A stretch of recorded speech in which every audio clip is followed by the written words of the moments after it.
Welcome, everybody.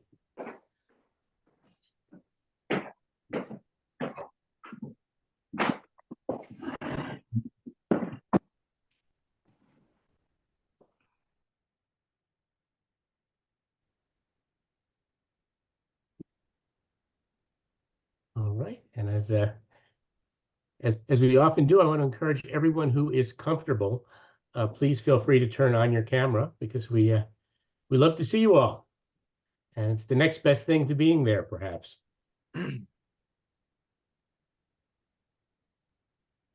Agreed. And if there are any issues with sound, I might mute folks. Please don't take that personally. And you can always unmute yourself if you need to speak. Okay, and my count, it looks like we've got about, I'm going to guess, 27 representatives. So we're going to wait just another moment or two. We've just barely got a quorum, and we'd like to see if we can nudge the participation up by a tiny bit. But I hope wherever anybody is, it's a lovely Sunday for you. We've got a very strange thing happening here in New York. It looks like the sun has actually come out on a weekend, which is almost unheard of around here, at least for the last couple of months. So there we go. Okay, we've got a few more participants. Why don't we get started, and then we'll get down to the business part of the meeting as we go forward. Rabbi Maurice, can I ask you to lead us in the blessing? Sure thing. And I was going to share my screen, but actually what I'm going to do instead is lead us through the blessing and offer a translation. You're welcome to join me if you know it in the Hebrew. Baruch atah Adonai Eloheinu melech haolam asher kiddushanu b'mitzvotav v'tzivanu la'asok b'tzorchei tzibur. We give blessings to you, Eternal One, Sovereign of the universe, who has given us the mitzvah, the sacred obligation of caring for the needs of the community. Thank you, Rabbi Maurice. And actually, by my count, I now see that we do have a quorum. Yes, we do. We're definitely well above, and we're always faithful to our traditions in terms of arriving about 2 or 3 minutes late in Mass. So welcome, everybody. It's great to see you all. And we start off with welcoming everybody with a Chag Sameach for Pesach. We are at that point now where we're at more or less the 3-quarter mark. I hope you all enjoyed the holiday and have been enjoying it, and like me, are looking forward to the moment when the remaining matzah can go on the shelf in the pantry for our usual post-holiday ritual of my wife bothering me every few weeks. You're never going to eat this now. Can we throw it out already? But I'm looking forward to that. But in the meantime, here we are. We're in the intermediate days, and we're doing a little holiday business and everything else. It's interesting. When we last met, as you all may recall, it was in December, and it was just about 2 months after October 7th. And I had very much hoped with that meeting that by the time we next met in April, in the middays of Pesach, the worst of the stress being faced would have passed. The worst our communities were facing, and that folks in Israel and Gaza were facing would have passed. And unfortunately, here we are.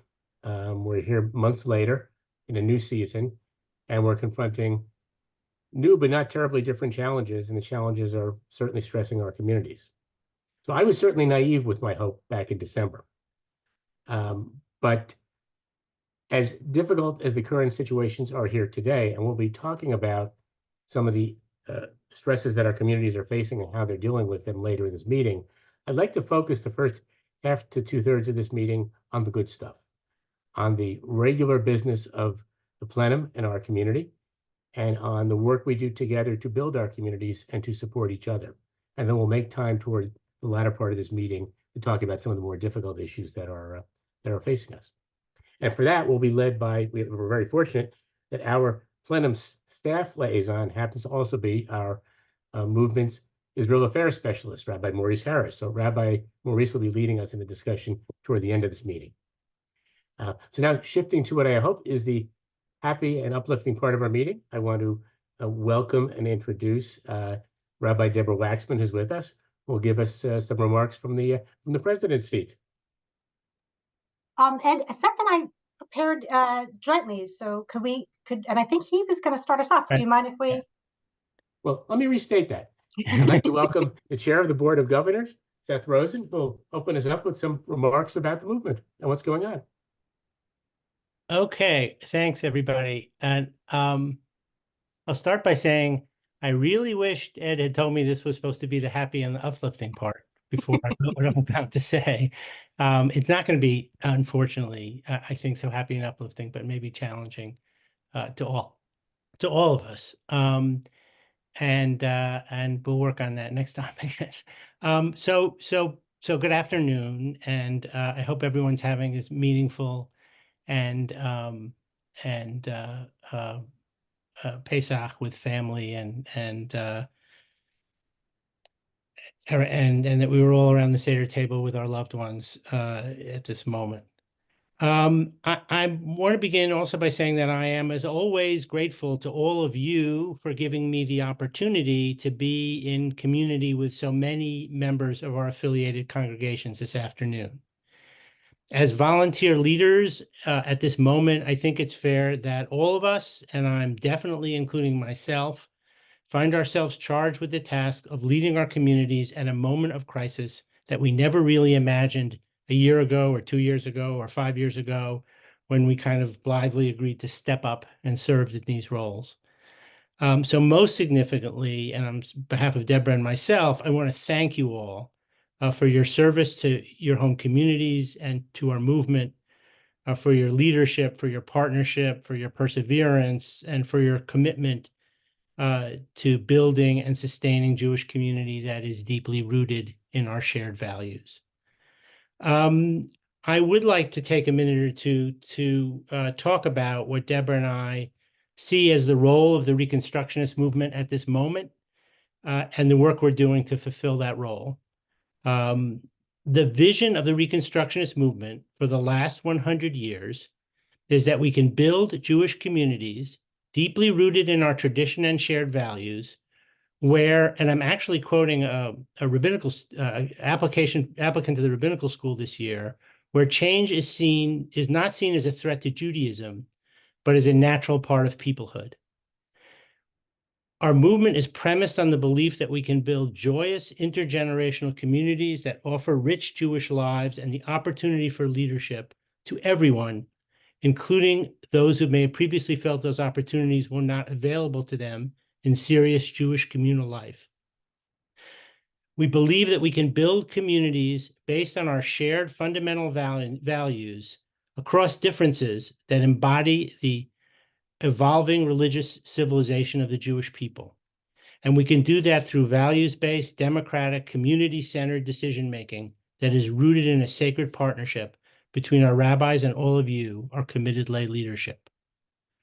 All that sounds very nice, and all of that is what I fundamentally believe to be possible, and frankly, what I've been saying in this job for the last 7 years, without fully appreciating how hard it is to build and maintain community based on those principles at a moment of deep crisis. The horrors of October 7th, the pain of the war that followed, and the apparently rising tide of anti-Semitism across North America, especially on college campuses, are all frightening to so many of us. They seem to challenge our ability to remain in community across difference and sometimes across generations. We live at a moment where it is clear that our shared, deeply rooted Jewish values can lead us to very different conclusions about very important things. As leaders of our communities and of this movement, we have to acknowledge that this is hard. It is hard in many of our congregations. It is hard at our seminary, RRC. Kaplan taught us to recognize that the Jewish community evolves and that we will survive by learning how to understand and adapt to that evolution. I don't think he told us how hard it can be. So at Reconstructing Judaism and the RRC, we are struggling, like everyone else here, with the challenge of seeing our ideals put to their test. We are leaning hard into relationship, and we are focusing on training leaders who can lead our communities and maintain Jewish community and continuity across these differences. As Deborah wrote recently, Our movement is premised on the capacity to center relationships and build covenantal community together across our differences. By covenantal community, we mean intentional and abiding and values-driven communities that have the orientation and commitment to develop the skills to stay in deep relationship, especially in hard conversations and in times of struggle. I am so grateful to our rabbinical students, our faculty members, our academic leadership, our rabbis in the field who are doing this hard work at this challenging time. And I'm especially grateful to our lay leaders across the movement for their commitment to this ideal. At Reconstructing Judaism, we're watching as closely as we can the ways in which our congregations are managing this time, supporting them, of course, but also hoping that we can learn from you and raise up the best practices that are emerging from our movement to all of our affiliates. We're working on creating new educational materials for our affiliated communities, for adults and for our children to build understanding. But I'm going to say it again, it isn't easy. The processes aren't always perfect, and sometimes we have to learn our lessons and try again. For some of those at the outer edges of our differences, it may not be possible to remain in community with one another at this moment, and that is extremely painful for everyone involved. I think we are, however, clear about our mission and our intentions and are committed to help our communities to bring our values into being today and in a future that will only emerge over time. I want to take one moment on another note and thank everyone here who helped us on April 3rd to celebrate Deborah's 10 years of leadership as president and CEO of Reconstructing Judaism. Our online event, When Jewish Women Lead, a panel discussion with Deborah and 3 other extraordinary women who lead major Jewish organizations, was a great success. More than 300 people from across our movement registered to attend, and many left very meaningful messages on our comment wall to honor Deborah for her decade of leadership. My thanks to all of you who attended and who publicized this event in your congregations. Thanks for listening. Deborah. Well, thank you, Seth. Deborah? Thanks, Seth. Thanks, Ed, including for the quick pivot.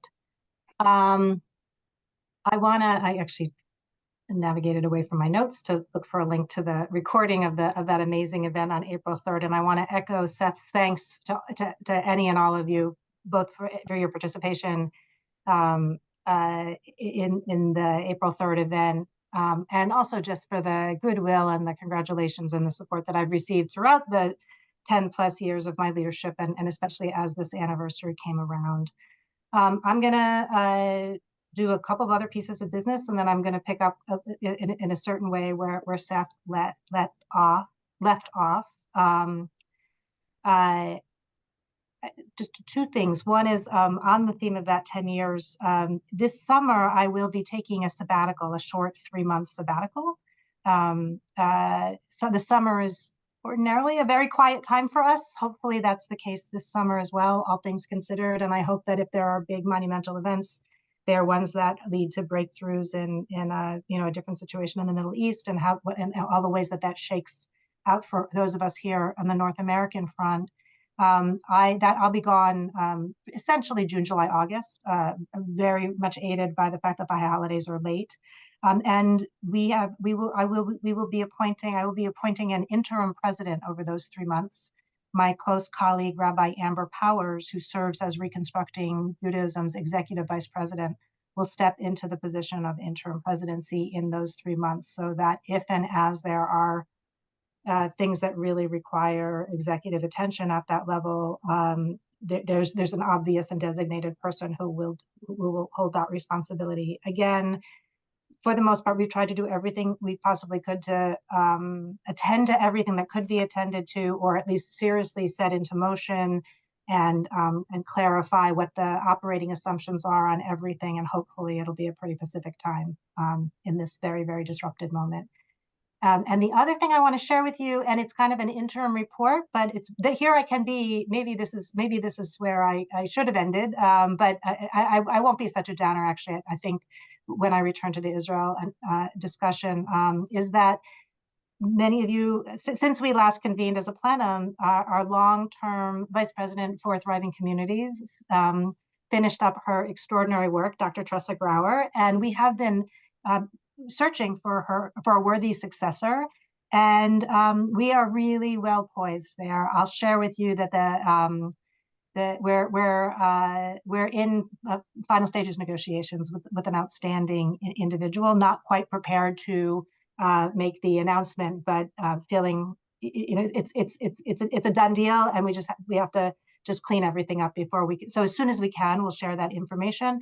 I do want to share with you that we got outstanding applications, with many of them from folks who are very, very adjacent to the Reconstructionist movement, and were convincing in their claims that they have watched us closely and have learned from us. That was really, really gratifying, I'll say. And I'll also say that when it came time to interview finalists, all of the finalists said that one of the things that pulled them to apply for this position is how we are navigating Israel and Palestine and the current conflict in this moment. And so that's really, really gratifying. I will share with you, Maurice just dropped in a link to the April 3rd events. One of the questions that the panelists, I moderated the panel, and they, as we were planning it, they encouraged me to ask is an assessment of the impact of the Reconstructionist movement on the wider Jewish community. And it was really moving and gratifying to hear their responses. You know, we talk often about how we feel like we are leading in and where we go, the liberal religious Jewish community, and oftentimes the liberal, more secularly oriented community tends to follow. And it was very, very, but that's the kind of thing where if we say it to ourselves, and we can see it and we can feel it, and we're willing to have the wind blowing strongly in our face, being that far out ahead of everybody else. But when I don't tend to make that assertion in a wider setting, because it sounds like it's too self-promoting. It sounds like it's too, pleased with ourselves. It was deeply, deeply moving and powerful to hear the head of Avodah, the CEO of Repair the World, the CEO of JPRO, the Jewish communal, the organization that's working on professional development for folks working in the Jewish communal sector, all share their assessment of what we tend to say about ourselves. So that's very, very gratifying. Now pivoting, and so that comes pretty early on in the recording, if you're interested in looking at that. And then kind of pivoting back to the Israel conversation, I will share with you that when we have been out ahead in front of the Jewish community at times, there has been concern among the ranks of, might we lose our seat at the Jewish communal table? That is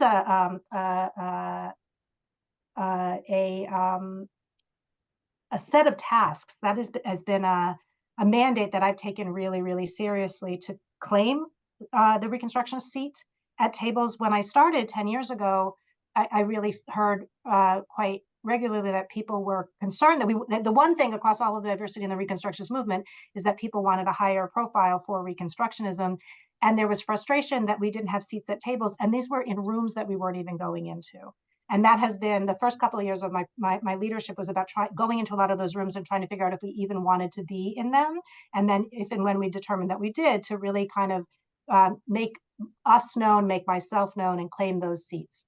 And I will share with you that even as we are saying that our highest priority is not about drawing red lines about what people can and can't say and what is an acceptable stance, and is much more about centering relationship and about trying to stay together in covenantal community across difference, that overwhelmingly my experience has been that even as I'm seeing sectors of the Jewish community not put that message out or not act in that way, I have sat at a lot of leadership tables of late. We are constantly being convened, and our perspective and our view is very much welcomed and very much valued, to the point that if there's a Zoom meeting or an in-person meeting that I'm not able to make, frequently there will be requests, can another Reconstructionist leader, can another senior person in the movement step in, so that we have that perspective and that voice at the table. So I want to offer up that affirmation and that reassurance. And I just want to share, I know we have a discussion about this later on in the agenda, and I wanted to just share a little bit in terms of staff about some of the activities.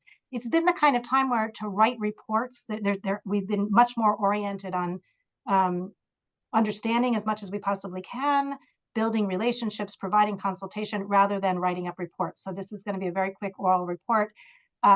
We've been working, Reconstructing Judaism is working on very many levels about supporting both our congregations, working with rabbis, and providing a range of resources since October 7th. The Thriving Communities Department has responded to direct requests for different kinds of support from more than 30 communities since October 7th. I also have been traveling very extensively, and when I'm on the road, kind of as a delegate of Thriving Communities and also in my presidential role, I'm often talking about and providing some consultation. Overwhelmingly, Rabbi Maurice Harris has been the source and the guide and the teacher and the primary consultant, not only to you as members of Reconstruction Communities, but also to staff. And we're very, very grateful for his thoughtfulness and for his deep, deep, deep knowledge. So some of the things that we've been doing in terms of congregational orientations has been helping congregations navigate conflicts within membership with care and with skill. It has been about advising boards on questions involving requests from their own members or outside organizations about whether to endorse public statements, and also about assessing safety and security questions. Examples might be something like whether to change how congregations advertise, what promotional practice might be during a time of heightened tension, during a time of rising anti-Semitism.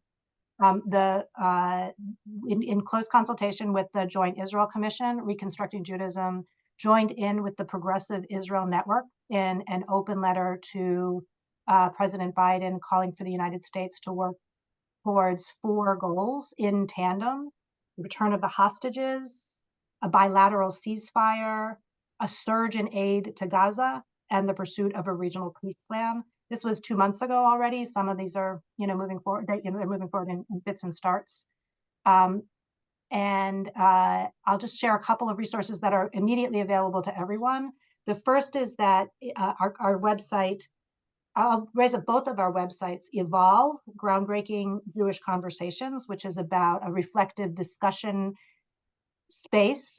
Those of you who were subscribers to the journal, The Reconstructionist, you can think of Evolve as the online version of that journal. There's been a large number of powerful essays from many different viewpoints on different aspects of the ongoing war, and there have been a handful of podcasts as well. Ritual Well has posted, I think, more than 300 resources.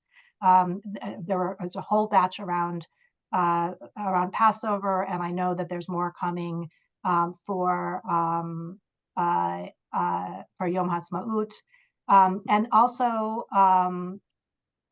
As I said, Maurice has been very, very active with on-site visits to various congregations, as have I, not quite at the same pace, but when I'm in communities, this is what I'm talking about as well. Some of it has to do with creating community across conflict, how to navigate the intensity of everything that people are feeling.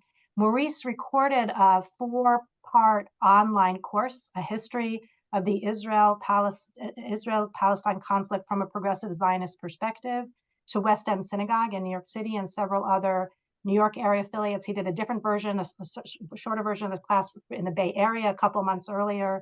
I believe that the plan is to post that online at some point. And Maurice is nodding. Yes. It hasn't happened yet, Maurice? It hasn't happened yet, but that is coming. It's really outstanding.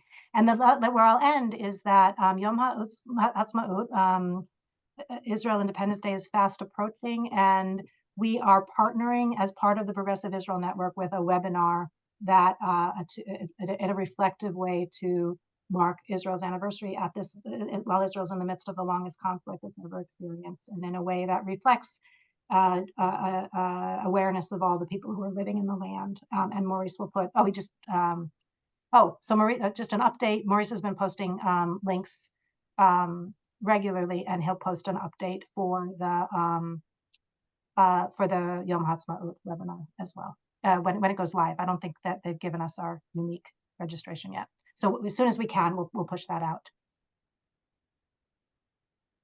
So, I think that part of what we're trying to do is be responsive. I really want to also, end with saying from Seth, we aim to build up this network and to connect you with each other as much as possible and to share resources. We aim to be responsive in creating resources where they're necessary. And more than anything, we want to learn from you and we want to support you and we want to be in community with you.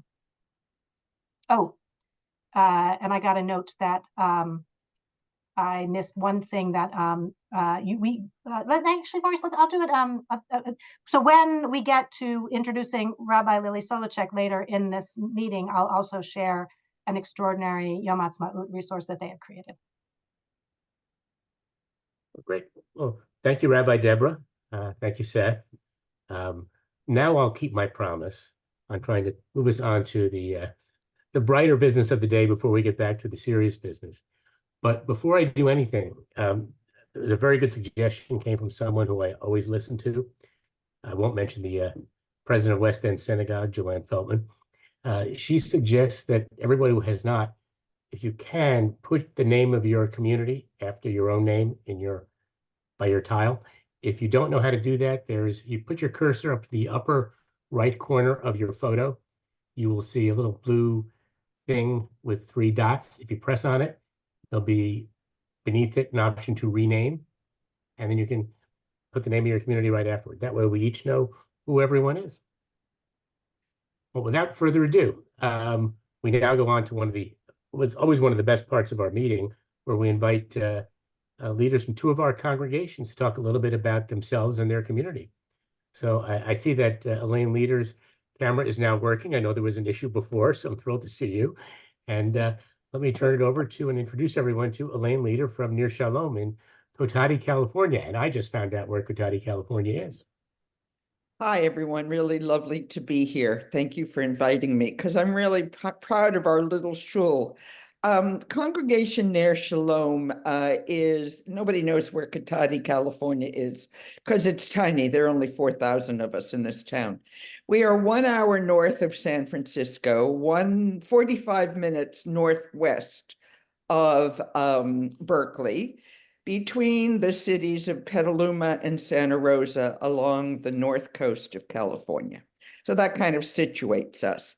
And let me say that our little shul is a bunch of, Cotati is in wine country, so we always have good wine, so come and visit. But the area itself is a bunch of hippies and cowboys and farmers and San Francisco Berkeley transplants. So it's a progressive area, but if you scratch the surface, there is anti-Semitism. Petaluma is where that neo-Nazi comes from that everyone hears about. I can't remember his name. I always block his name because he's the one who does Goyim TV. So fortunately, we've never had any trouble with him. He likes to get out of town and bother other people, not us. And our rabbi, I have to start with him because, as I said to the folks earlier, I actually was an atheist until I showed up at Congregation Ner Shalom. And people dragged me kicking and screaming because my maiden name was Schneerson. And if any of you know the Lubavitch background, that's an awesome name for somebody who wasn't sure she believed in God. So when I got married, I took the name Leader, dropped Schneerson, and became an atheist a long time earlier. But then I came to Ner Shalom, and there was Rabbi Irwin Keller. And I just have to suggest to you that you go to his website. It's Itzcock's or type Irwin Keller because he publishes the most remarkable drashes. And the thing about Irwin that I particularly love is he has quite a history. He wanted to be a rabbi, but he was a gay man, and so he couldn't go to rabbinical school. So he became a linguist. Then he became a civil rights lawyer. Then he became a drag queen in a very famous drag group called the Kinsey Six. And then Ner Shalom needed a spiritual leader, and he became Reb Irwin because he had grown up Reform and knew a lot. And eventually went to rabbinical school and was ordained just about 3 to 4 years ago. And we did a remarkable fundraising, Rebbe to Rabbi, and were able to raise money related to his ordination. So check him out. In addition, oh, and by the way, in my story, I'm on the board of Ner Shalom, and so during Kol Nidre, he handed me a Torah. I had never in my life, as an Orthodox little girl, then an atheist, ever held a Torah. And I wept. And then Erwin said to me, well, why don't you wear a talit? And I said, oh, I can't wear a talit because I didn't do the work. So now I'm having a bas mitzvah in which I'm reading from the Torah in Yiddish because that was my second language. And Erwin is flexible in that way. We'll do Hebrew, we'll do, all the blessings, but there will be a Yiddish Torah reading. So it's a very creative community. We have amazing music with the Good Shabbos Band, and everyone who is a musician there is classically trained. And so the music has spirit and spirituality, and every service is filled with the higher power that comes from really good music. When Erwin joined about 10, maybe 16 or 17 years ago, the place had 35 families. We're up to 160 families, households now. And that has everything to do with Erwin and this community. We also add a wee bit of renewal to the Reconstructionism. So there's a lot of yadadais and all kinds of wonderful, wonderful elements that get added. In addition, we live in a building that's over 100 years old. It was once a cabaret, the Katati Cabaret, and we still hold concerts and dances there. And Holly Neer lives by it, and so she uses it as one of her favorite venues for concerts. We're pretty lucky. In addition, we received a Holocaust survivor piano from a classically trained musician who had been in concentration camps. She put her pianos in storage in Germany, and after the war, her piano was sent to Chicago, where her family was living. And when she died, her son and children donated it to Ner Shalom. So we're proud of our Holocaust survivor piano. And her daughter, who's a classically trained cellist, comes and does concerts for us regularly. And we're also a vibrant community. We have a lot of active stuff going on, one of which we're very proud of. It's called Nitzanim, Little Sprouts, Little Trees. And it's our children's organization. And we have from pre-K all the way up to B mitzvah and beyond. And it's growing with probably about 60 or 70 kids now enrolled in various capacities. We also have a Kavanah committee, which plans all of the rituals and personnel and finance. And we have Tzedek, which is our social justice arm. And we're pretty active. We just had an event in which we did postcarding for the elections, particularly around Georgia, and had 200 cards sent out one day. And we are, in fact, about to begin a capital campaign because we need a new roof and it's an old building.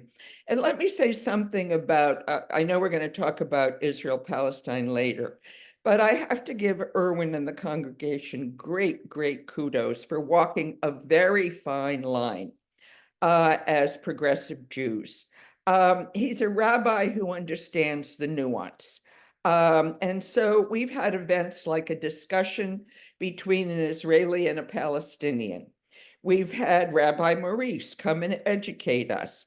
We've had ongoing dialogues in our community. We've had healing circles. So we're very sensitive to what's going on in Israel. We have a number of survivors and children of survivors, so we're sensitive to all of that. But let me just say that we are a place for all. I really urge you to come, particularly when we have a Shabbat. Check us out online or on Zoom. We have every other Shabbat Friday nights on Zoom, and it's very charismatic. And you're welcome to come to my bat mitzvah on June 29th. Let me say we're a motley crew who embraces diversity, and I'm happy to be a member and on the board of such a joyous organization. That's my presentation. You're welcome to ask me any questions you want to, and then we can move on, of course. Elaine, thank you so much for that that wonderful presentation. And we're going to have to pivot on to Howard, but before I'll notice that among our group, it's never 6 degrees separation. It's probably 1 to 2, because my sister-in-law's late parents are interred in Queens in a plot that's just 4 plots down from Rebbe Schneerson. Oh, So they are forever watched over, and they never have a moment of repose. And we've had some interesting encounters when visiting with his yeah, there are a lot of followers. pilgrimages to that gravesite. Yes, indeed. Well, Roz and Alex are right there as well, but they're just looking for quiet repose. With that, thanks so much, Elaine. And now to Howard Goldberg from Mayim Rabim in the middle of our country.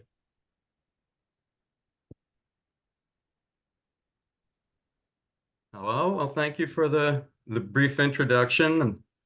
Just want to talk a little bit about our community. Mayim Rabim congregation in Minneapolis. We're small. We're roughly 65 members. We're roughly 30 years old, so small and new. We have a part-time rabbi and a few very part-time employees to help with various things, and everything else there is volunteer. We don't own a building. We rent space from a Quaker congregation, Minneapolis Friends Meeting. And it's been a great relationship, and it's a beautiful building, and it keeps our overhead low. We don't have a cantor, and what we do have is a small group of members, including myself, who on a rotating basis will lead the singing. And one of the things I really enjoy about being a member in Mayim Rabim is having the opportunity to do that. It's it's small and informal, and over the years I have I was raised in conservative synagogues, and over time I've come to appreciate more and more the Reconstructionist approach to Judaism. It just makes sense to me on a much deeper level than any other, strain of Judaism that I've been exposed to. And so I very much appreciate having a shul in the Minneapolis-St. Paul area that is affiliated with Reconstructing Judaism. And that's pretty much all I had to say about us. Just one more thing is I'd like to shout out to Josh Wirtschafter, who I see is also on the call. He was one of the founding members of Mayim Rabim before moving out to Berkeley. Thank you for the opportunity to speak to you all, and I'll end it there. Well, Howard, thank you for sharing that with us, and it's great to hear about another community, and we look forward to, I can't say anything politically, your state doing the right thing in the coming months, but I'm sure you folks will. Now on to our own voting item and a little bit of background. For those of you who are newish to the plenum or to our larger adventure of Reconstructing Judaism, you may not recall that it was only about a dozen years ago that we undertook a radical new venture, which was combining the congregational organization, the Jewish Reconstructionist Federation, with the Reconstructionist Rabbinical College. And that led to the creation of new structure, bylaws, governance structures, which were all forward-looking at the time. Those bylaws adopted way back when were, surprise, surprise, quite outdated, both with the passage of time and with the evolution of the organization as it actually came to be over the coming decade or so. So a project was undertaken some time ago to amend the bylaws and to update them. The vast majority of the bylaws in that project do not directly affect the plenum, and all the bylaw changes were approved after drafting and discussion by the Board of Governors. But there's one set segment of the bylaws that does impact the plenum, and for which this body is approval is solicited, and it will be doing that here today. That portion of the bylaws concerning the plenum, the changes to it were largely technical. They were largely to conform to what has happened over the intervening 10 years. Essentially, two things were added in the amendment, one substantive. For those of you who've been involved with the plenum for some years, you'll recall about 4 years ago, we adopted a set of resolutions that included, among other things, a provision for the plenum to propose 2 representatives to become members of the Board of Governors, subject to approval by the Board of Governors itself in its normal process. That was adopted by the plenum and adopted by the Board of Governors and was done by resolution at the time. With the bylaw amendment, that now has been codified into the bylaws itself, and that's one of the principal changes.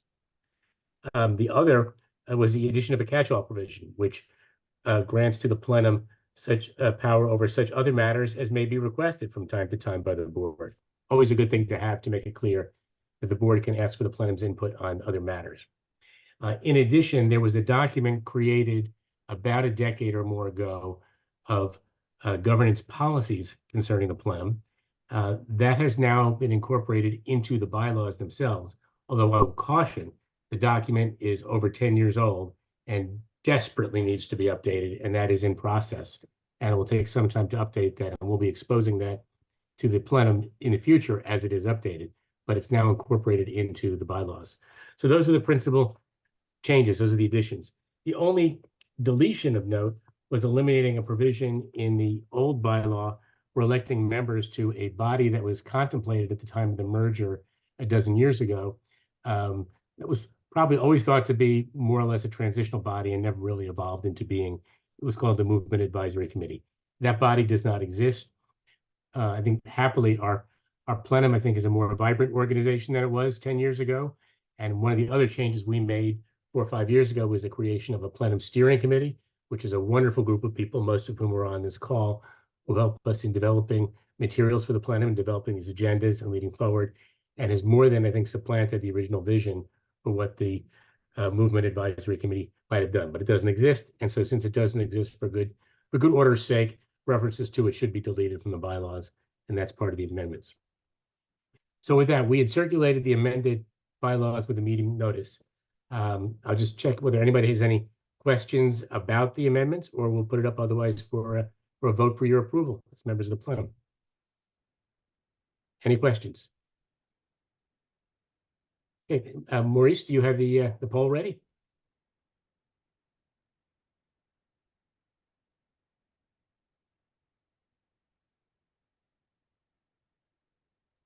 Oh, we have both items. Maybe I'll introduce the second item so we can vote at once. There's no way that people can vote once. Is that right, Maurice? Ah, okay. I see that. Maybe we should introduce the second item, although, or I can set up the second item separately, and we can just handle one item at a time. And you can. Okay, let me, everybody, if you could be a little flexible here, we'll ask that you now vote only on item 1. Pretend item 2 is not on your screen. Just vote on item 1 and then click submit, and then we'll present what's being asked of you with respect to item 2 separately. And if everybody's aware, you click the box that's marked yes, no, or abstain, and then click the submit button.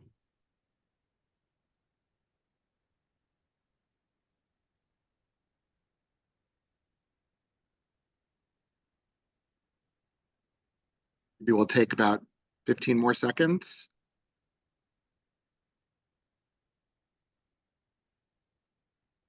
And Maurice, you have one comment, a question from somebody who accidentally closed the poll. Let me say that if anybody accidentally closed the poll and did not get to vote, please send a chat to Rabbi Maurice and he'll be able to count it that way. There you go. That'll work. And I think we can close the vote. It looks like we have 31 and possibly 32 votes unanimously passing the amendment to the plenum section of the bylaws. So I'm going to end the poll. And it says share results. So I'll make note of the, and then I'll stop sharing. And now I'm going to let folks speak about the nominee and see if I can reconfigure the vote, the polling mechanism so that that looks clean and so that folks can vote on that. Okay. So the next item of business is the appointment of a new co-chair of our Tikkun Olam Commission, Chazan Sabrina Sojourner. I don't, once again, it's the role and the privilege of the plenum to approve of the appointment of the co-chairs of our critical commissions, the Tikkun Olam Commission. For those of you who don't know Sabrina, her detailed bio material was included in a link with the meeting notice. Very briefly, Sabrina is a Chazan, and she's also an educator. She has served in a number of roles, both congregational, pulpit-wise, and as faculty at San Francisco State University. She's a writer, a speaker, a facilitator. And for those of us who were privileged to go on the pilgrimage last year, I mean, that's the opportunity I had to really meet and get to know Sabrina. She's just an extraordinary individual, a remarkable person, tremendous life story, great energy, great thought, very caring, very thoughtful. And I know that she's going to be a phenomenal co-chair for our Tikkun Olam Commission. So with that, I'll ask if you would all now turn to what had been question 2 on the prior vote. And assuming you've all read Sabrina's biographical material, please give us your vote with respect to approving Sabrina Sojourner as co-chair of the Tikkun Olam Commission. And now it should appear as a clean single question.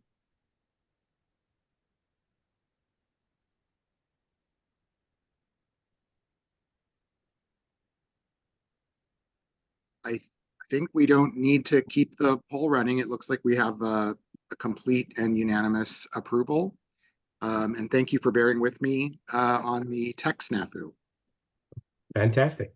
And I look forward to everyone in the plenum and beyond getting to know Sabrina even better in the coming times as she digs in fully with the work of the Tikkun Olam Commission. On to our next happy item. And Deborah, I think you're going to have the honor of introducing Lily, her new role. I'm so very happy to come back to you again, and once again find my notes.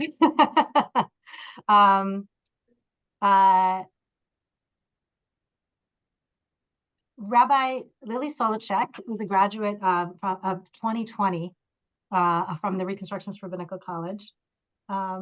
I don't know, but that was a June of 2020 meant that was a ceremony that had 20 people sitting 6 feet apart in RRC's parking lot, and me changing, masked and changing surgical gloves. That said, they have done extraordinary work both as they approach graduation and beyond. And earlier that last summer, joined the staff of Reconstructing Judaism to become the director of the Wenger-Markowitz Family Education Initiative. The Wenger-Markowitz family is the first part of that. Jonathan Markowitz and Ruth Wenger are longstanding members of the Jewish Reconstructionist Congregation of Evanston, Illinois. Jonathan is a member of the Board of Governors of Reconstructing Judaism. And they made this transformative gift because they feel they really want to provide resources for Reconstructionist communities, especially in the education sector, to both curate the extraordinary work that is happening and to identify and create new resources as needed. There's so much more to the project than that brief headline, but even as Lily's coming online, I do want to share that in addition to their Yom Ha'atzmaut resources that I was talking about earlier, and they can say more about this, that they have produced a very impressive and comprehensive and quite nuanced programming booklet, booklet with ideas, programming ideas for Yom Ha'atzmaut that was shared with educators across the Reconstructionist movement. With that, with the enthusiasm and appreciation, I'm really happy to introduce to you Rabbi Lily Solochek. And I want to raise up that Lily uses they, them pronouns and invite you to lean in if that's new for you in using those pronouns when you talk with them. Amazing. Thank you so much, Deborah. Hi, everyone. I'm so excited to be here. I'm not part of the plenum, so this is like a special treat that I get to visit with you for a short time. Thank you for that wonderful introduction. I live and work remotely from my home in Maine, where I live with my wife and our baby. I became a parent about 10 and a half weeks ago. And it's just been a complete joy. They're not here, in this room with us, but I do want to share my appreciation to the Winger Markowitz family for funding this initiative. It's really exciting work I get to do. It is an absolute dream to get to work for the Reconstructionist movement, which is where I've really found my Jewish home and just love and flourish. So let me tell you a little bit about what I'm doing. I will do it briefly. And if you have questions, I'll put my contact info in the chat at the end and we can always talk more. I started this job last July, and the first thing I started doing was listening to our educators. So I've been scheduling one-on-one meetings with as many of the education directors of congregational learning. Everybody has a slightly different title, but anyone who holds that role in a Reconstructionist synagogue, I've been trying to make time to talk with one-on-one and really get an idea of what does each community look like? What does each school look like? Some of our schools aren't called schools on purpose. Some of our schools are called school on purpose. And how does that impact the learning of the students and really set up the culture within each community? I've talked to educators about what they need, what their priorities are, what kinds of curriculum they have trouble finding, what kinds of curriculum they feel like they have enough of and they actually need less of. And from there, I've started sketching out plans for creating new curriculum and creating a curriculum database, which I'll talk about in just a moment. So I had the honor of joining the RENA conference, which is Reconstructionist Educators of North America. Of joining the RENA conference last November and delivering the keynote address at their conference, and also talking a little bit more about the work that I'm doing. And getting a chance to, again, chat with educators and really understand what it is they need and what they're looking for. And at that conference, I got to present a new piece of work that I created, which was Tu B'Shvat programming. I also created a standalone program for educators to use at Purim of exploring the themes of Purim through artwork. And then most recently, we sent out a Yom Ha'atzmaut guide. And so recognizing, I know there is a Israel conversation later in this meeting, which I will not be joining you for, but to set that up, recognizing that there is a wide diversity within our movement of how our communities each relate to Israel, and also how within our communities, each of our individual members relate to Israel. And understanding that our schools are made up of that beautiful diversity. What I created is a program, a selection of ideas of how one might approach Yom Ha'atzmaut. What are the values we're trying to teach? What are the goals for our educators and our students? And then with that in mind, what approaches might we take? What programmatic ideas might we need? And that is the Yom Ha'atzmaut guide. And I invite you to take a look through it. I'm really proud of how it came together. And I want to give my gratitude and a shout out to Rabbi Maurice Harris for helping me think through some of that and figure out what would work for our communities. I also created some prayer resources to send out to educators. One thing that I've heard is finding accessible educational resources using the Reconstructionist liturgy can be challenging. So there will be more of those to come, but we started with some of the most commonly taught morning prayers, Shabbat prayers, etc., so that our educators can use those right away in their classrooms. I'm currently working on a couple other full year holiday curriculums that could be used to supplement other programming. And then I have a long list of things that educators have said I really need programming for, I really need ideas for. I want to know how to talk about God and spirituality through a Reconstructionist lens. I want to know how to teach about Israel, embodying the values of our movement and the values of each of our communities. I want to think about theology and Jewish history and how to teach these things in a way that feels accessible to students in the 21st century, is in line with Reconstructionist values, and is engaging and exciting and experiential. So I have a very long list, and God willing, someday I will be able to say that I've completed that list, but by then it'll probably be a longer list. Which brings me to the most exciting thing that I'm working on right now, which is creating an online database for Reconstructionist educators. So the education director of each of our synagogues would be able to log in and find curriculum. They could say, I want to teach about chesed, about loving kindness, and here is a list of things right in the search bar that's going to pop up that has all kinds of different lesson plans that would be about loving kindness.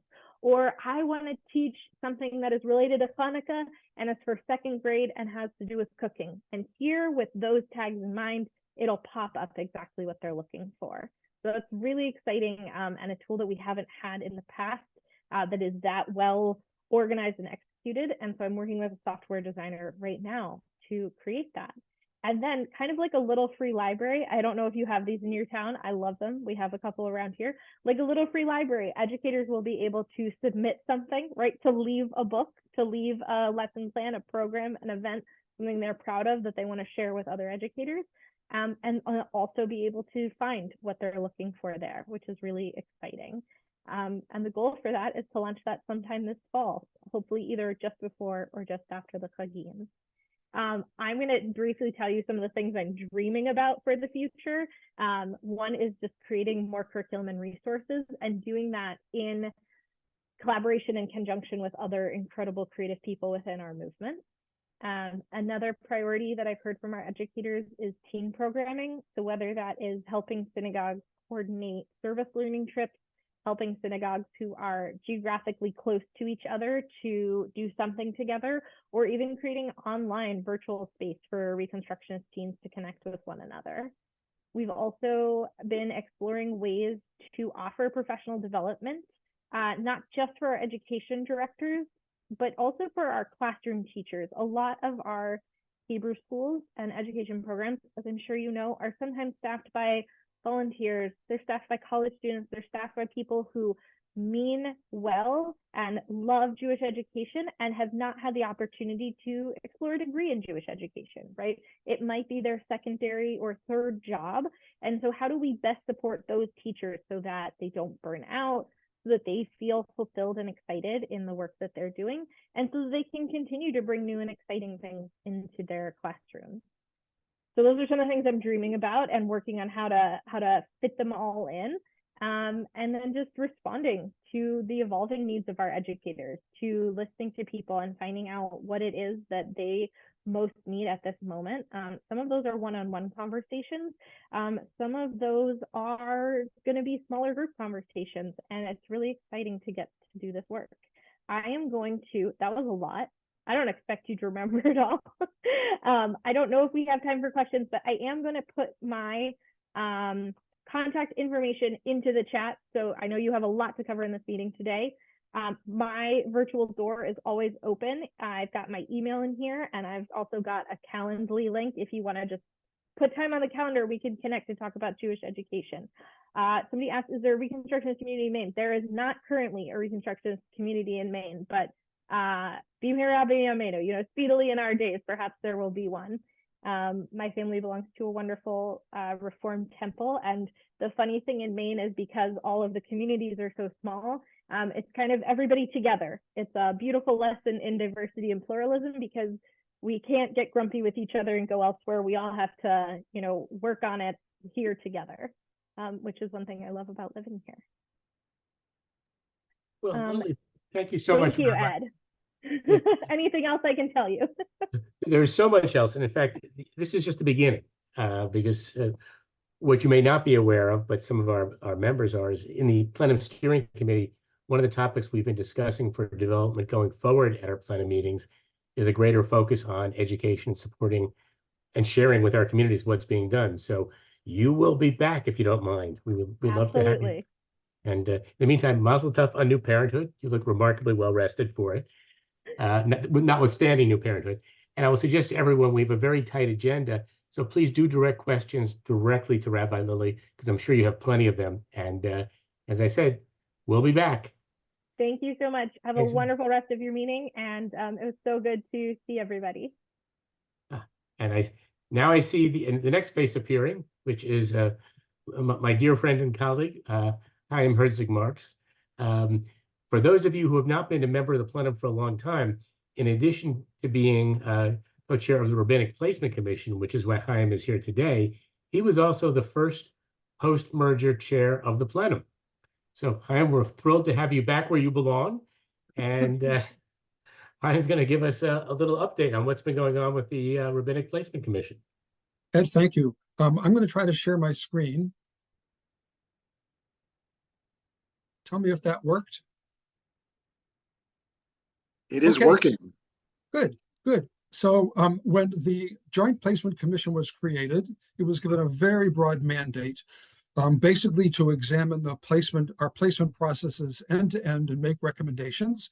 It was very little specific beyond that because the creators of the commission didn't want to prejudice our conclusions in advance. And so they gave us only 2 explicit deliverables, one of which was a job description for the placement director, and the other one of which was a budget for the placement function. I don't have time to tell you how we got from there to where we are. So instead, what I thought I would do in just a couple of minutes is show you our draft final scope. This is where the commission currently believes we are heading. We expect to get there by Rosh Hashanah this fall. So what will we deliver? We will deliver job descriptions, that's a plural, staffing and organization recommendation, which I'll describe in a minute, a charter. Well, okay, so I'll describe it right now. We are going to propose that that the movement create an Office of Rabbinic Engagement. Think of it as a virtual office combining people from the different aspects of our movement. And for the staffing of this office, what we will be proposing is a full-time director, which corresponds more or less to the placement director, a half-time associate director who will be focusing primarily on non-congregational positions, and a half-time administrative assistant. So we have drafted a charter for the Office of Rabbinic Engagement. We have not yet reviewed it. We have drafted job descriptions for those 3 people, have not yet reviewed those. We have a draft of how the recommendations we're making align with the Reconstructing Judaism strategic plan. We have a draft of compensation standards. Turns out that compensation for rabbis in their various positions is an important topic, and we needed to delve into that more deeply. We have a draft, we have a proposal for guidelines, standards on compensation. It also turned out that issues relating to part-time work were extremely important, and so we have a draft of standards and guidelines related to part-time work. Along the way, we inventoried, all the existing documents that relate to the placement process, and that's really with a view towards saying what needs to be revised first, second, and third. In attendant with the attention we paid to compensation, we worked with the RRA, the Reconstructionist Rabbinical Association, Elise Rechterman, their executive director, to craft a compensation survey, a rabbinic compensation survey. And as many of you also know, I guess I assume all of you also know, we worked with Tressa Grauer and her staff to create an affiliate compensation survey. We have those results. We are in the process of analyzing them. And we have a very, very long list of further work that we couldn't get to. And attendant to that, it doesn't appear in this list. It's an omission on my part. In addition to that, we are going to recommend the creation of an engagement advisory committee, an ongoing group. Structure not decided, composition of membership not decided, but with 2 primary focuses. One is there's a lot of work to do, and Reconstructing Judaism has modest staff, and we thought it might be possible to enlist the assistance of some people who are not RJ staff to do work on some of the items on the recommended further work list. And the other is that from time to time, we believe policy questions will arise that would be well to be decided by some, advisory group. That's not entirely clear to us, but we think that the nature of the work of placement will benefit greatly from having an advisory group. And finally, we have a draft of the final report. It hasn't been reviewed by the commission thoroughly yet. Once it is, the Plenum, but by virtue of our being a commission, the Plenum will have the opportunity to review and comment and discuss with us the final report and all of its pieces. And ultimately, I think, as you all know, the recommendations of the commission will not go into effect unless adopted by the Plenum. So that's where we're heading. We expect to get there by Rosh Hashanah, and I think I have a couple minutes left. I could take questions if there are some. And you can use the raise your hand feature or just unmute yourself and ask away. Or Maurice, maybe you'll call on people because I'm still looking at my slide. Sounds good.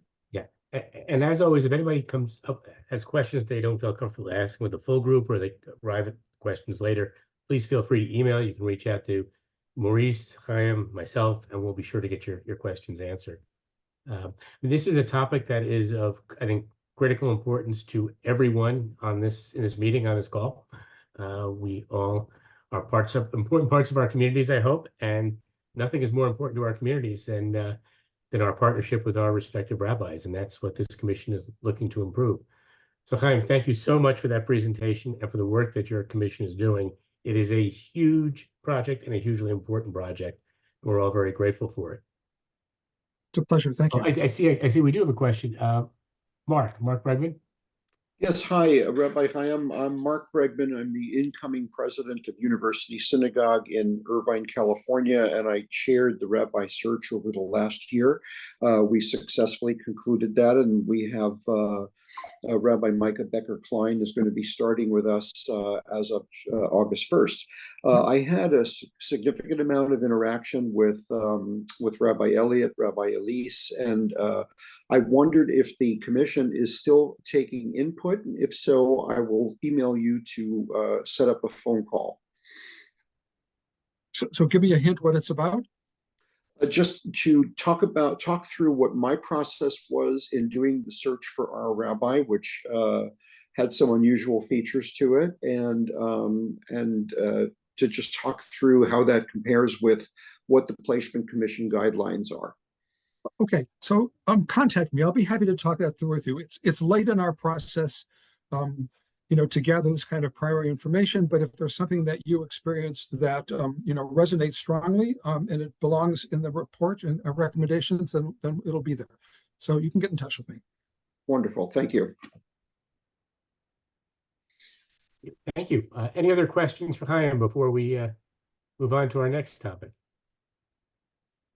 All righty. Well, thanks so much, Chaim. Great. Thanks very much, Ed. And onward.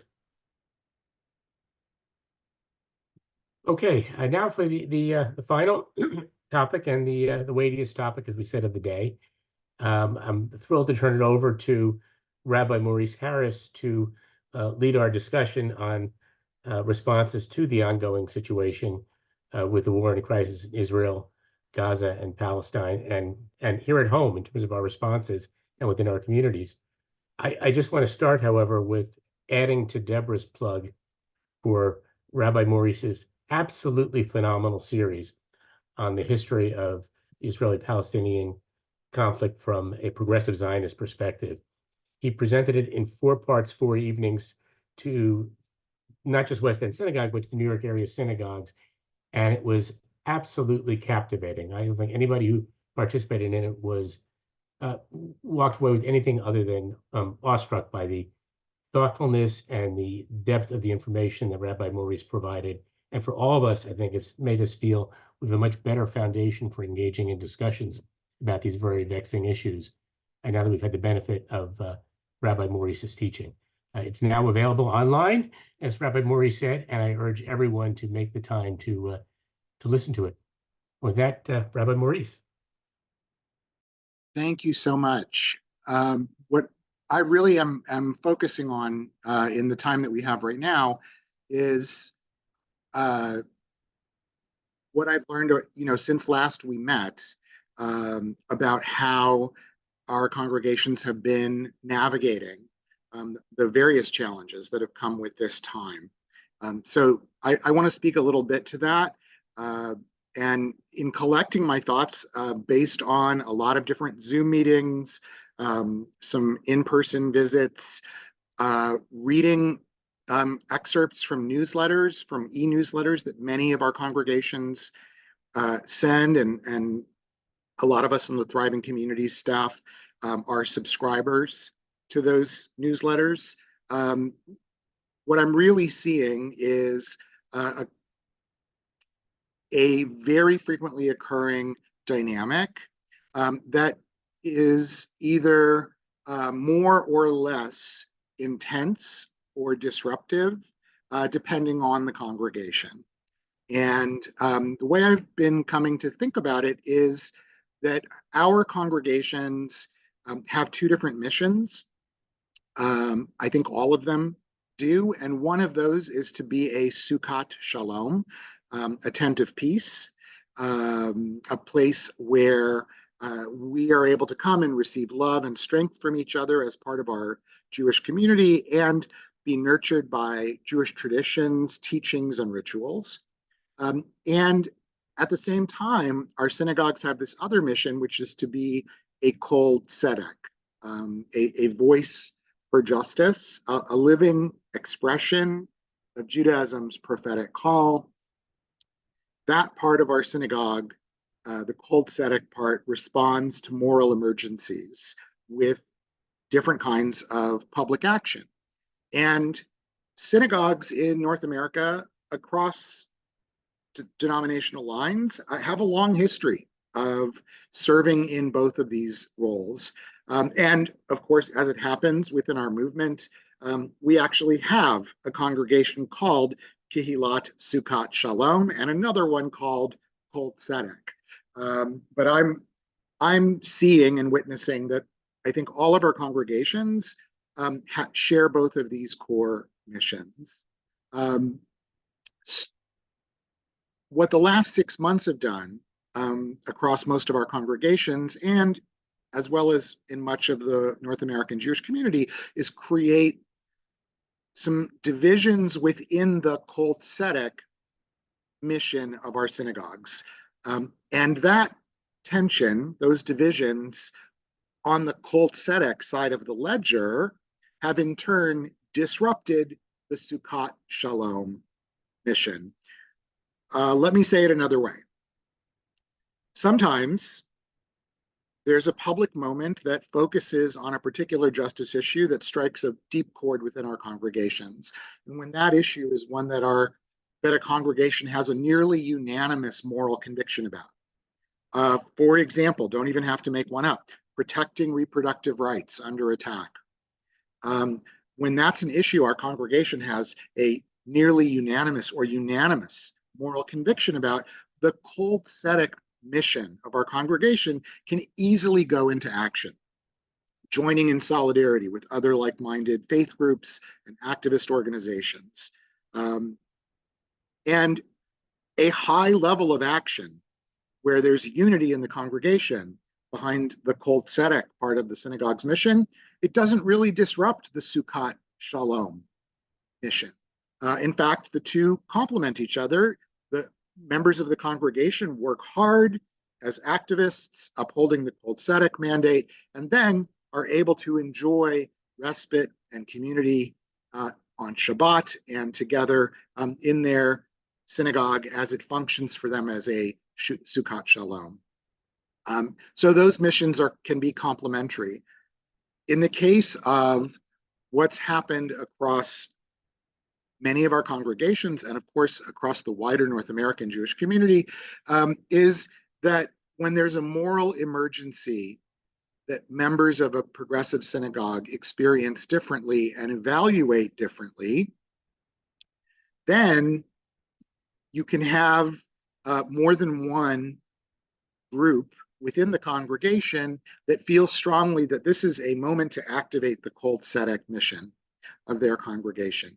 And across our movement, what I've been noticing is that we have congregations where there might be one group of members who are strongly advocating to their board, to their rabbis, to the rest of the congregation, that the Kol Tzedek mission should be fill in the blank.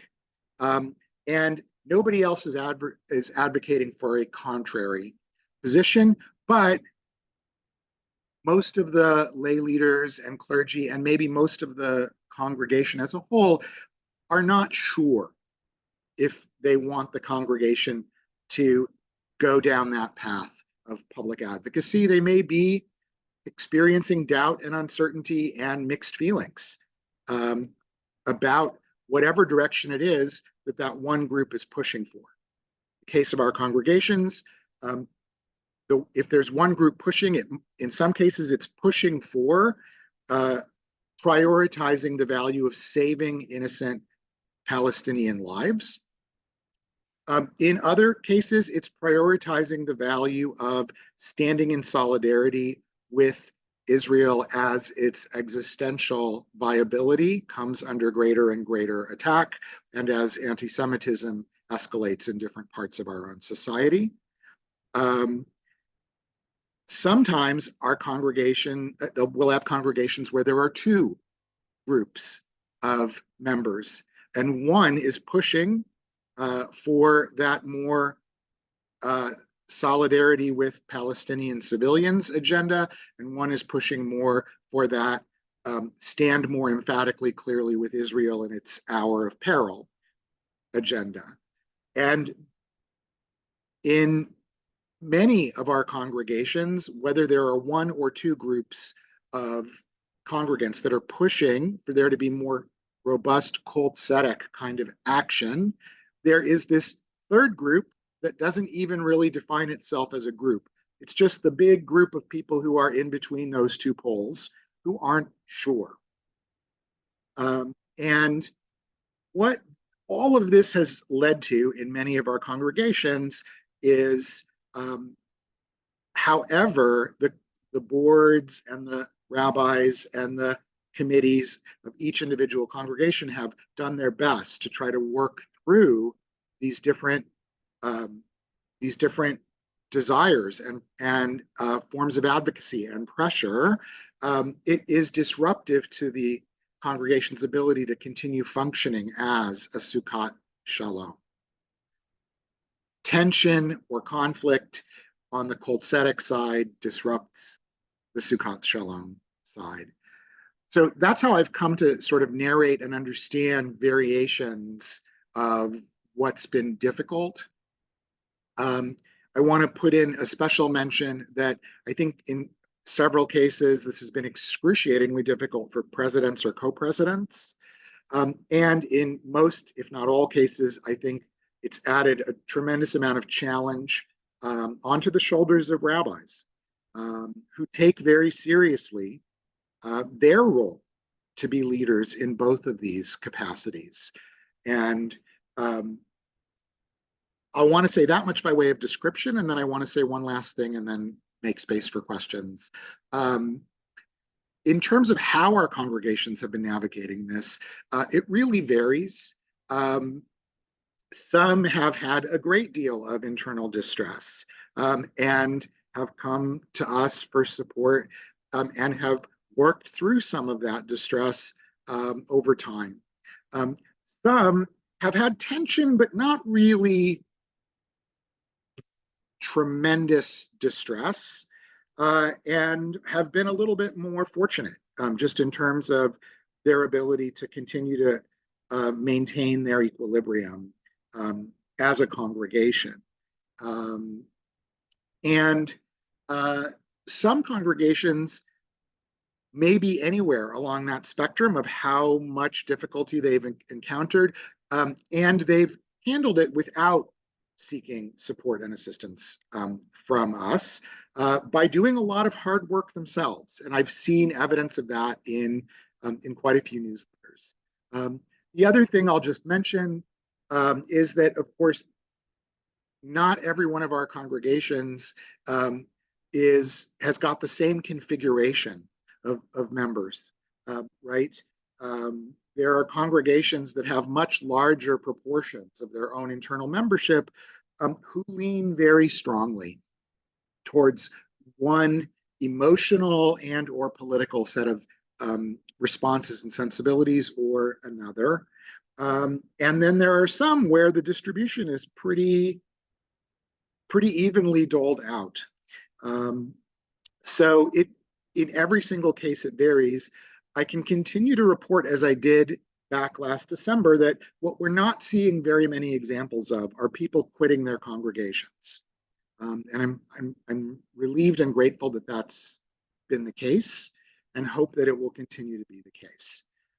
And I am aware of tremendous work that many congregations have done to bring people together to try to have respectful conversations in person and in whatever online fora that they may have. Some of them have had to shut down their Facebook groups or their listservs for a while, but generally speaking, they've been able to reopen them after doing some work.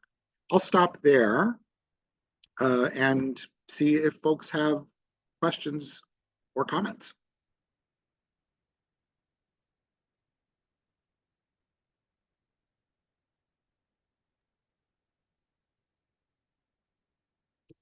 Joanne and Judy.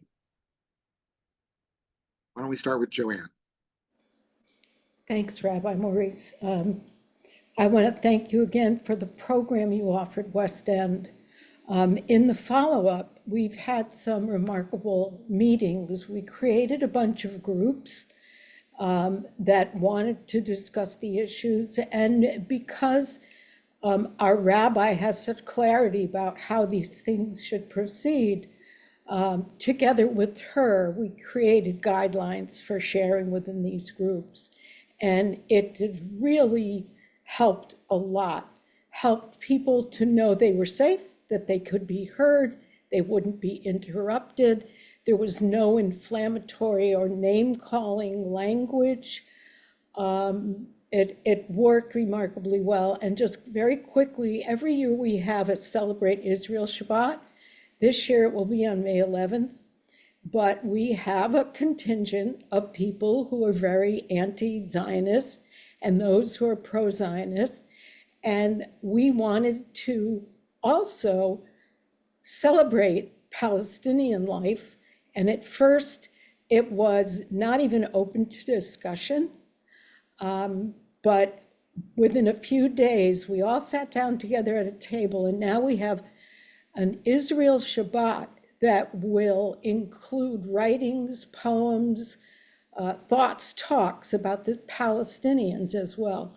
It's a miracle. A miracle has happened here, not to confuse holidays, but thank you so much.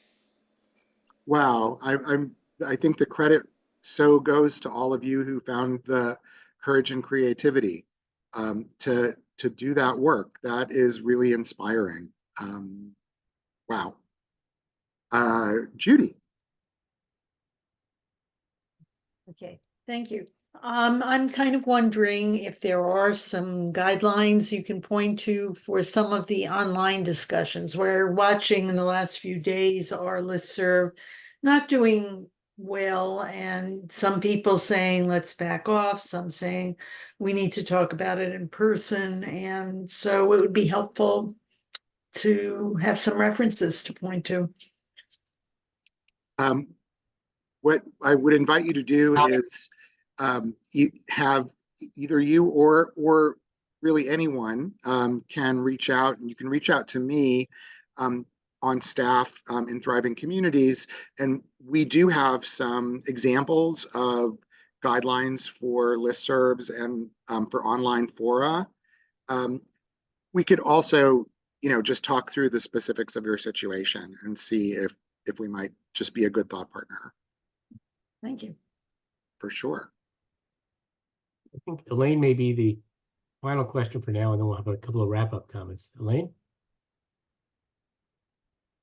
Hi. Anyway, I think we've had some successes and some failures, and I'd love some advice on the failures.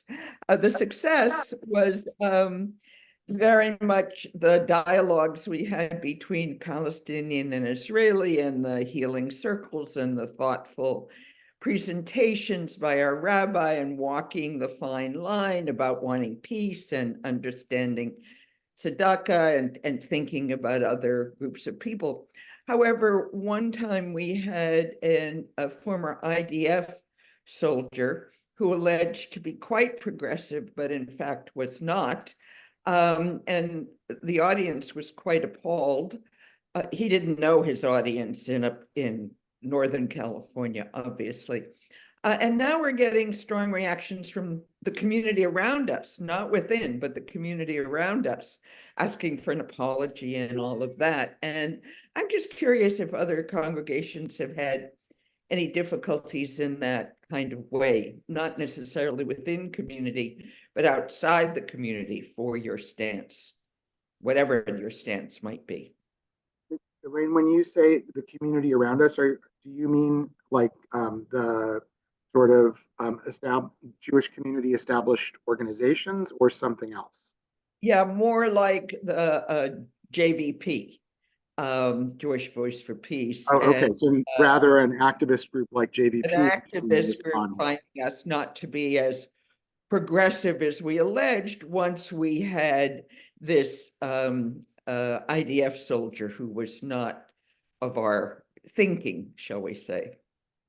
That, again, happy to, that is exactly an example of a kind of question that we would one-on-one think through with you, sort of help identify, what's at stake, whether or why it matters, and what are some options that reflect your congregation's values and that also allow you to try to manage and anticipate how much energy people might have to commit to taking whatever kind of action they want to take, because that's a big part of what we've been doing as well, is helping congregations budget emotional, personal, spiritual energy, because these things can just pull all of the energy out of us. So thanks for sharing that example. Well, and let me also say that our rabbi is negotiating it quite well in terms of walking the line. But I just wondered if other communities had pushback beyond that. But thank you.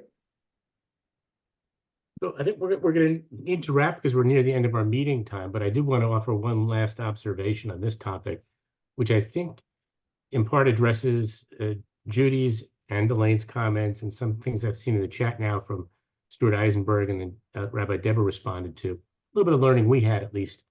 When Rabbi Maurice was presenting his program, it was on Zoom at West End Synagogue, we had an open chat for the first installment. And we had people from outside our community as well as in. And the chat did get a little intemperate at times. We were concerned with that. So when we ran the next 3 installments, we turned off the chat. And it went much better.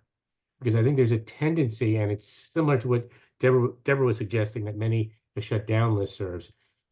Some people seem to feel a false sense of anonymity or freedom to say intemperate things, whether they be on chats or on listservs or social media feeds, that when they have to stand up in front of a camera and a microphone, might not come out that way, certainly not when they're meeting in person.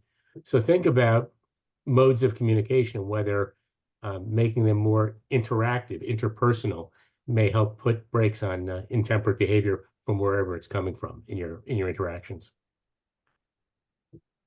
So with that, let's pivot back to the business of the day. Thank you so much, Rabbi Maurice. That was a wonderful presentation. This is obviously for all of us something that is very much the work of the day and a work in progress, and we're all continuing to learn for our community and for ourselves. And so we will certainly be, unfortunately, picking up on this again in future meetings, but there is a great deal of learning here. And we have wonderful resources with Rabbi Maurice and his colleagues in Thriving Communities who can help guide our communities through some of these very, very vexing issues. Okay, so it's time to wrap up. I want to thank everybody again for giving us your time on a Sunday afternoon. I can announce that we've picked a date for the next plenum meeting. It's December 8th, Sunday, December 8th. Yes, that far away, but please at least pencil that in on your calendars for now. And I want to also reiterate a very, very important plug to invite any members of the plenum who might be interested to consider themselves or one of their colleagues for nomination for service on the Plenum Steering Committee. It's a wonderful body. We have a tremendous group of very dedicated members of the plenum and veterans of the plenum who've been working on the steering committee. So much work goes on behind the scenes between these meetings through the steering committee to prepare us for these meetings. And we would love to see more folks from this screen or otherwise come join us. So if you are all interested, please reach out by email to Rabbi Maurice or to me, And we'd love to consider your nomination of yourself or somebody else who you think would be worthy. Who's and the principal qualification, there are several, but the principal qualification is the candidate needs to be a current member of the plenum or have served on the plenum in the prior 2 years and to have attended at least 2 meetings during that period. So with that, unless there are any other further questions or concerns, I think we'll adjourn for today. And I just want to wish everybody a very happy and peaceful remainder of your Pesach, and look forward to seeing you all hopefully in very happy and peaceful times the next time we meet. Thank you, everyone. You all. Thank you.